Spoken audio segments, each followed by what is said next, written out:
Legislación laboral. Trabajo individual, legislación laboral, grupo 10-20-31-141. Tutor Ana Estela Mendoza. Presentado por Julio César Barco Jiménez. Código 17-589-880. Rol Asesor de reclutamiento. Capítulos 3, 4 y 5. Programas Administración de Empresas, noviembre de 2015. Introducción. Entendemos por legislación laboral aquel conjunto de leyes y normas que tienen por objetivo regularizar las actividades laborales, ya sea en lo que respecta a los derechos del trabajador, como también a sus obligaciones, y lo mismo para el empleador. La legislación laboral es una rama del derecho relativamente joven en comparación con otras ramas, ya que surge recién del siglo XX, luego de muchos años de protestas y reclamos de sectores obreros que pedían por mejores condiciones de trabajo, estabilidad y seguridad. Diagnóstico sobre el trabajo colaborativo 1. En el desarrollo de las diferentes actividades se logró afianzar nuestros conocimientos y destrezas en liquidación de nóminas, selección, contratación, formato de nómina, reclutamiento, hoja de vida, formatos EPS, ARL, ARP y la realización del contrato de trabajo.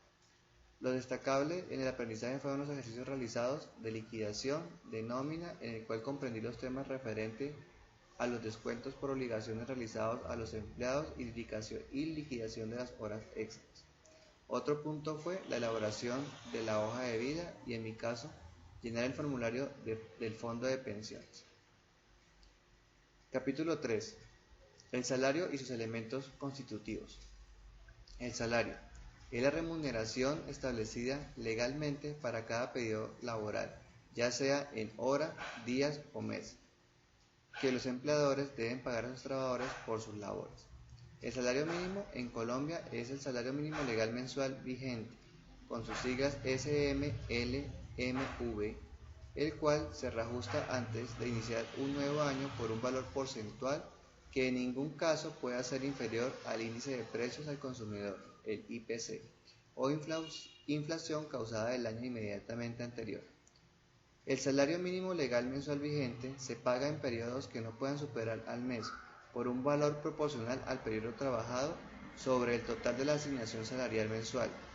De acuerdo a la legislación laboral vigente, todos los empleados de entidades oficiales, empresas privadas que devenguen hasta 2 salarios mínimos mensual legal vigente y que residan en poblaciones donde se presten servicios públicos de transporte tienen derecho a un subsidio de transporte. Tipos de salarios.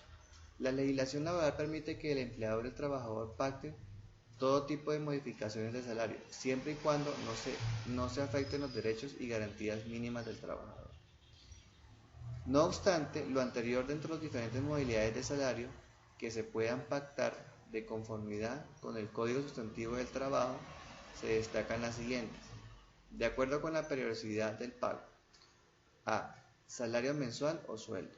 B. Salario quincenal. C. Salario diario o jornal. De acuerdo con los factores que compensan. A. Salario ordinario. Remunera la actividad realizada en la jornada ordinaria de trabajo. B. Salario integral. Remunera la actividad realizada en la jornada ordinaria de trabajo, los recargos a que haya lugar por trabajo nocturno, dominicales, extras y la totalidad de las prestaciones sociales del trabajador. Debe ser equivalente al menos a 13 salarios mínimos legal mensual vigente. De acuerdo con su conformación de causación. Salario fijo. Se causa en totalidad independientemente de la eficiencia o productividad del trabajo. Salario variable. Se causa de acuerdo con la actividad realizada por el trabajador y varía de acuerdo a su eficiencia. Si el trabajador presta sus servicios en la jornada máxima, el empleador debe pagar al menos el salario mínimo, independientemente de los resultados. Salario mixto, aquel que se compone de una porción fija y otra variable. Las jornadas laborales. La jornada ordinaria de trabajo es el tiempo en el que se compromete un trabajador a laborar al servicio de un empleador dentro de una relación laboral. La jornada ordinaria máxima de trabajo corresponde al tiempo máximo que la norma permite que el trabajador pueda laborar al servicio del empleador. Esta jornada se encuentra dispuesta en el Código Sustantivo del Trabajo, que dice, artículo 161, duración. La duración máxima legal de la jornada ordinaria del trabajo es de 8 horas al día y 48 a la semana. Las horas extras en el artículo 159 del mismo código trabajo suplementario de horas extras es el que excede la jornada ordinaria y en todo caso el que exceda de la máxima legal. Monto embargable del salario. No es embargable del salario mínimo legal o convencional. El salario no es embargable en una quinta parte de lo que exceda el salario mínimo legal o convencional. Pero sí, el embargo se produce por demanda de una cooperativa para recaudo de obligación o a su favor o dentro de un proceso por alimentos, puede embargarse hasta la mitad. Capítulo 4. El CREE o impuesto a la renta para la equidad. Es un nuevo impuesto creado a partir del 1 de enero del 2013 como aporte de las sociedades y personas jurídicas y asimiladas en beneficio de los trabajadores, la generación de empleo y la inversión social en términos de ley 1607 del 2012. ¿Cuál es el periodo gravable? El periodo gravable es de un año, inicia el 31 de enero hasta el 31 de diciembre. ¿Por qué se causa el impuesto? Por la obtención de ingresos susceptibles de generar aumento en el patrimonio. Si CREE es un impuesto distinto al impuesto de renta, sí. ¿Es diferente y por qué?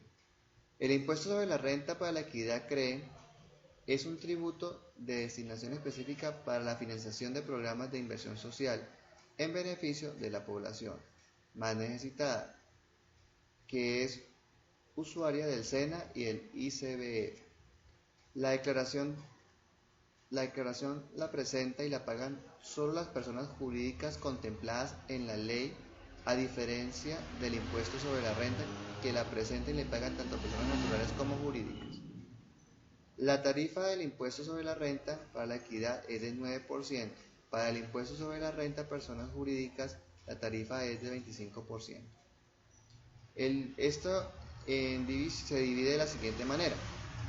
El 2.2% se iría para el ICBF, el 1.4% para el SENA, el 4.4% para el Sistema de Seguridad Social en Salud. El 1% se distribuirá así: el 40% para universidades públicas, el 30% nivelación de la UPC, o sea, de la unidad per cápita, y el 30% inversión en el sector agropecuario.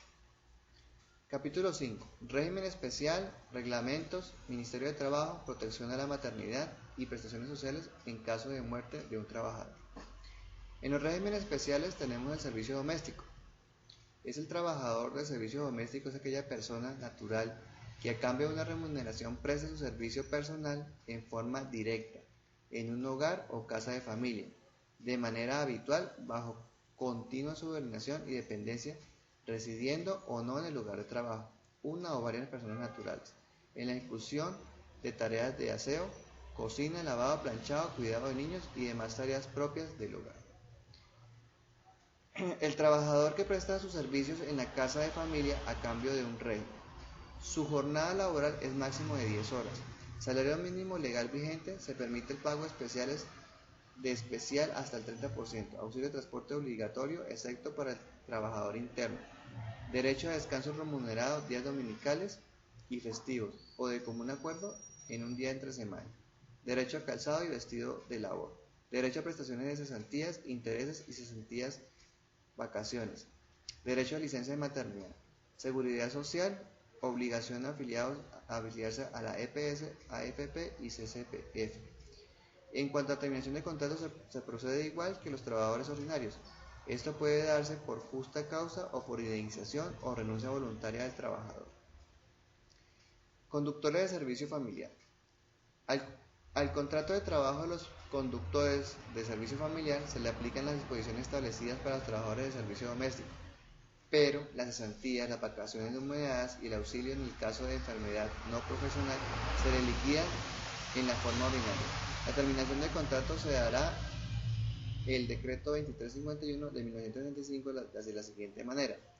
El contrato de trabajo termina por muerte del trabajador, por mutuo consentimiento, por expiración del plazo fijo pactado, por terminación de la obra o labor contratada, por liquidación o clausura definitiva de la empresa o establecimiento, por suspensión de actividades por parte del empleador durante 120 días, por sentencia ejecutatoria, por decisión unilateral de los casos de los artículos 7 y 8 de este decreto, por no regresar al trabajador a su empleo y al desaparecer la causa de suspensión del contrato. En los casos contemplados en el literal E y F de ese artículo, el patrono debe notificar al trabajador de la fecha precisa de suspensión de actividad o de la liquidación definitiva de la empresa.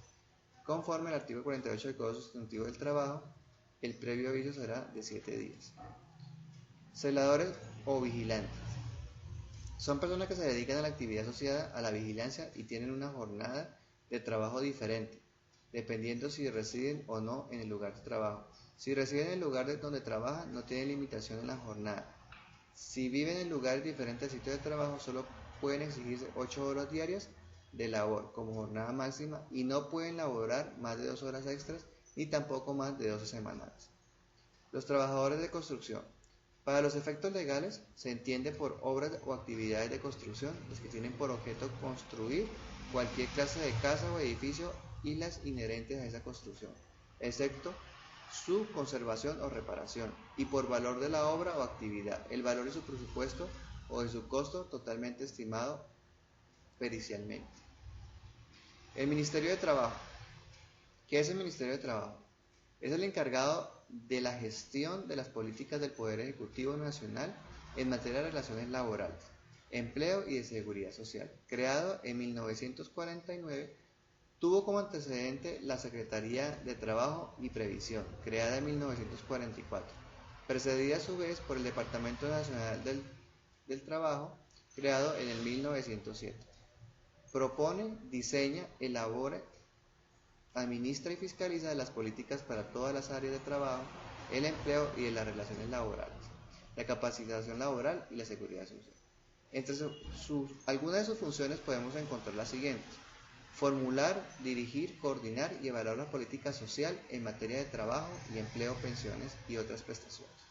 Definir, dirigir, coordinar y evaluar las políticas que permitan hacer efectivos los principios de solidaridad, universalidad, eficiencia, unidad, integridad y equidad de género y social en los temas de trabajo y empleo. Formular, dirigir, evaluar la política de generación de empleo e incremento del nivel de empleabilidad de la población, especialmente la población en condiciones de vulnerabilidad, en coordinación con otras entidades competentes. Formular, dirigir y evaluar las políticas que fomentan la estabilidad del empleo, a la reducción de la informalidad y a establecer fuentes de protección integral a los desempleados. Formular, dirigir y evaluar las políticas y lineamientos de formación para el trabajo, la normalización y certificación de competencias laborales y su articulación de las políticas de formación del capital humano, en coordinación con otras entidades competentes. Sexto, formular, dirigir, coordinar y evaluar las políticas, planes generales, programas y proyectos respecto a las organizaciones de la economía solidaria, orientadas a la protección de las actividades de la economía solidaria y del trabajo decente. Coordinar con las instituciones del Estado con competencia en los asuntos de trabajo y empleo y con entidades privadas o entes especializados. La articulación de acciones y la optimización de la oferta y demanda de los servicios en esa materia. Definir y evaluar dentro del marco de sus competencias las políticas en materia de subsidio familiar que se relacione con los planes y programas para entender obras y servicios sociales. Coordinar y evaluar las políticas y estrategias para enfrentar los riesgos en materia laboral, articulando las acciones que realiza el Estado con la sociedad, la familia y el individuo. Fijar las directrices para realizar la vigilancia y control de las acciones de prevención de riesgos profesionales en la aplicación de los programas permanentes de salud ocupacional, entre otras más funciones tiene el Ministerio. Hablamos de la protección a la maternidad. La licencia de maternidad es un beneficio que la ley laboral ha reconocido a la mujer que ha dado a luz a su hijo, e incluso en el caso de aborto, siempre que éste sea cotizante del sistema de salud y que además cumpla con algunos requisitos. Beneficio que consiste en 14 semanas, 98 días del descanso remunerado. La licencia de maternidad es de 14 semanas según la reciente modificación que hiciera del artículo 236 del Código Sustantivo del Trabajo, la Ley 1468 de junio 30 de 2011, la cual en su artículo primero dejó el artículo 236 del Código Sustantivo del Trabajo. La licencia de maternidad está a cargo de las EPS a la que cotiza la empleada. Y si por no cumplir algún requisito esencial de la EPS no paga la licencia de maternidad, esa tendrá que ser asumida por la empresa. Las prestaciones sociales en caso de muerte del trabajador. Cuando el trabajador fallece, el empleador no pierde la obligación de los salarios y las prestaciones sociales adeudados hasta la fecha de la muerte del trabajador. Como dichos valores ya se causaron, estos se entienden que pagar a los beneficiarios del trabajador. ¿Cómo se podría hacer o cómo se realizaría? Primero, la liquidación del salario y prestaciones. El empleador, una vez tenga noticia de la muerte del trabajador, debe liquidar los salarios y prestaciones sociales adeudados con corte hasta la fecha de la muerte del trabajador. Después, la recolección de información, beneficiarios y familiares. Eso quiere decir que hay que solicitar una copia de los documentos de identidad de los beneficiarios del trabajador y exigir las pruebas sumarias para ello. Tercero, aviso en la prensa o edicto.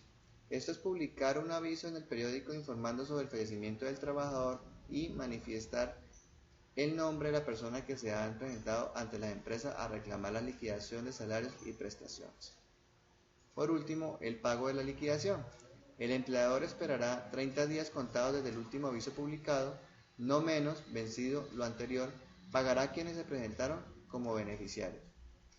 En cuanto a las conclusiones, puedo decir que la legislación laboral establece las condiciones contractuales en un acuerdo entre el empleador y el empleado, cumpliendo la función de guía, para así poder validar sus derechos y deberes de los empleados y autoridades. Se establecen como los parámetros importantes sobre los beneficios, seguridad social, primas, vacaciones, salarios, maternidad, muerte del empleado, aportes, horas extras, entre otros. Se cumplen con los lineamientos planteados en la guía para el desarrollo correcto del trabajo. Recomendaciones para el curso. La utilización de un texto guía para el desarrollo del curso, ya sea como antiguamente se hacía, por medio de módulos, ya que en ella se encontraba todos los temas y no en varias partes el tema, ya que uno que queda un poco desubicado. Realizar ejercicios que nos ayuden a profundizar más los temas de nómina, etc. Esto nos sirve para presentar un buen trabajo. Estos ejercicios deberían ser realizados por webconferencia para ser más didácticos. La materia fue muy satisfactoria, concisa y con un buen acompañamiento de nuestro tutor. Gracias por su atención.